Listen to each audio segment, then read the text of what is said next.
Kome bi mogla Jana otići? Znam, hej, Muhareme, mogli smo otići gore malo kod Ibre i kod Rifete na selo. Nismo bili, ne pamtim, hoš? Oj, nećemo. U mene dijete završilo medicinsku školu, oni nama još nisu bili na slatkoj, ništa. Hajmo mi gore kod Soke i iza te. Spremi se, hajde. Oj, neću, izvini. Neću, mi bili kod njih zadnjih 2 puta, oni ne znaju otvoriti vrata, nikom, nećemo.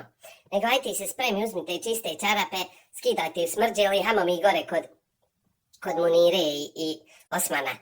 Ode ja uze kesu i hajmo. A ja. O, jesam i ja glupa. Ja bi njoj sad išla, ja i ti neki dan jadni, sad jevamo sijeno po nožegi, oni gledaju, piju sensation na balkonu, gledaju što mi radimo. Ne znaju prić pomoć. Ništa, zaboravi.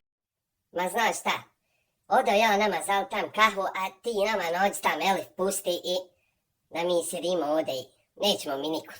A ja, ti narod.